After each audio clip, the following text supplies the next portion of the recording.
Let me show you what these people are dealing with, because we've gotten tons of calls into our newsroom about this. When they come here to pick up their clothes, they see this sign right here, business closed. And if you take a look inside, you will see this place has been emptied out. And while this dirt path I'm standing on, you can barely really see it from the road. If you take a look over here through these dense woods, you'll find a crime scene. She's trying to drive more voters to the polls on Election Day, especially here in this swing state. Greenville city leaders will have spent $1 million on surveillance cameras around town. But are they worth the investment, and do they stop crime? Find out today at 5. Okay, here's what it takes to camp outside Best Buy. We have all of the essentials. We have a pillow, some extra blankets in case it gets cold at night. Let's check in the cooler.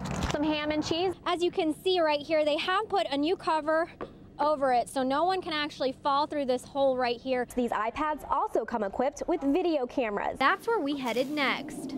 So we're under the house right now, and our expert says here's what to look for. DOT told me this roundabout cost about $800,000 to build. But sometimes several stints in here just aren't enough to deter repeat offenders.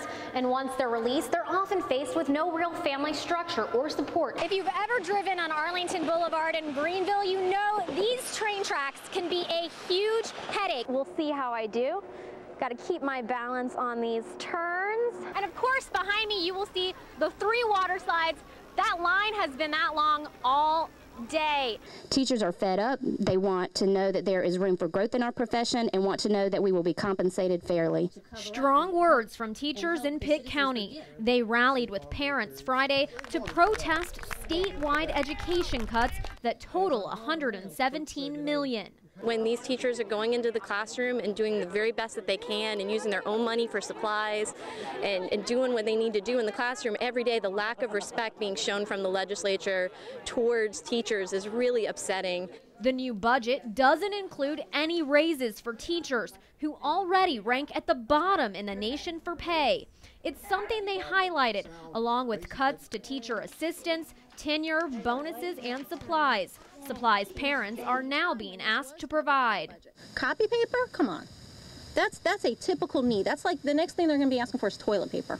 This is the first time I felt like I work for a state legislature that doesn't appreciate or understand what I do in the classroom.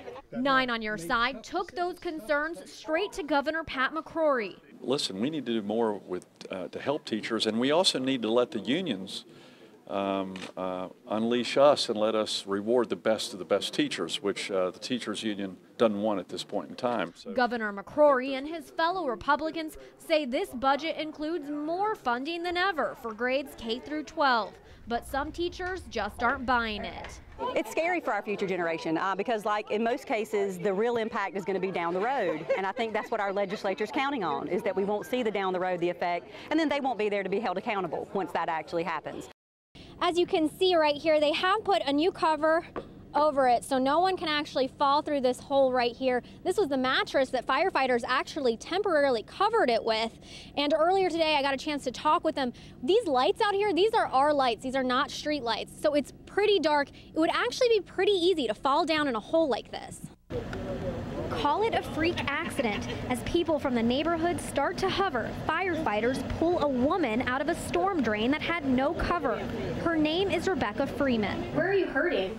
My back, my neck, real bad. Right here? Yeah. She's a 34-year-old mother of 3 who escaped with no broken bones, but was so sore from her fall the next day she couldn't even get out of bed.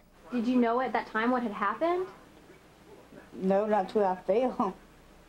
And then I was home for help. I don't remember a whole lot.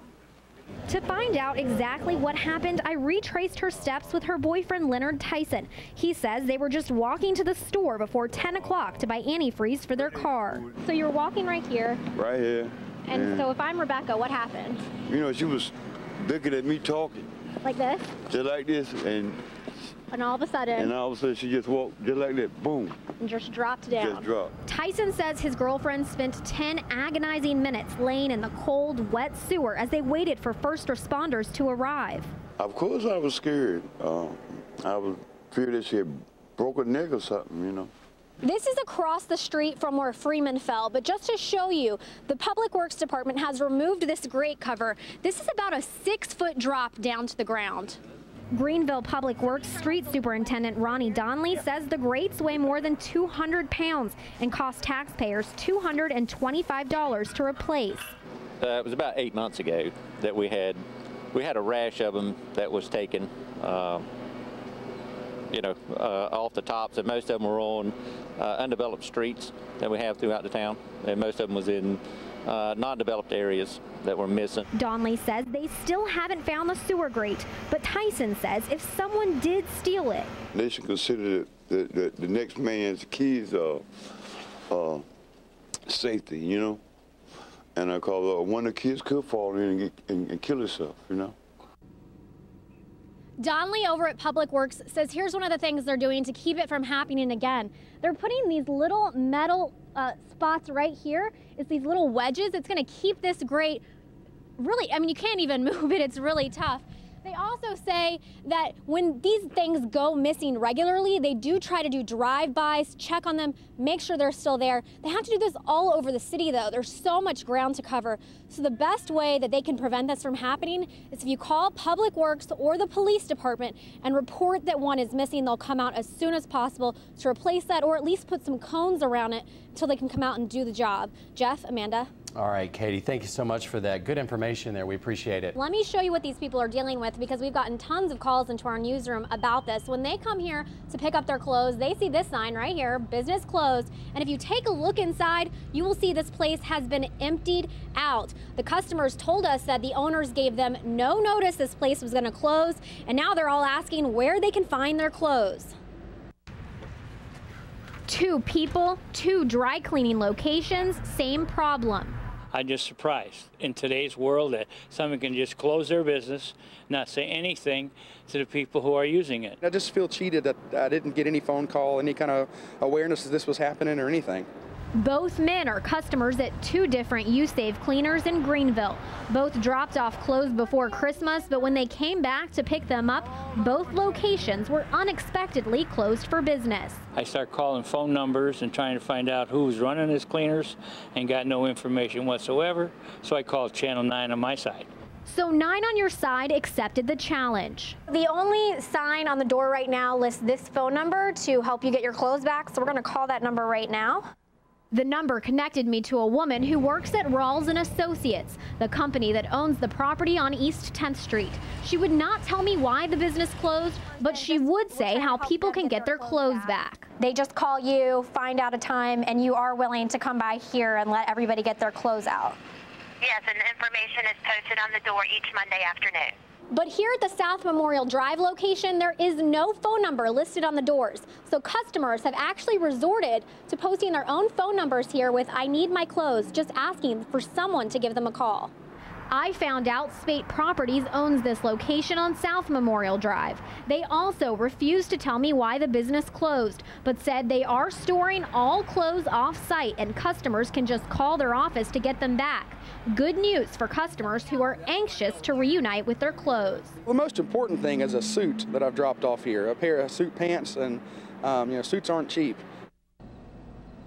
Amanda, at least we found some sort of a solution for all of these people, and I actually tried to find out what happened, why did this business close. I tried tracking down the owner who's listed here on the business license. We went to his home, we went to his new business, only to find out when we finally talked with him that he said he sold this place to someone else 5 years ago. So we're still waiting to find out what happened.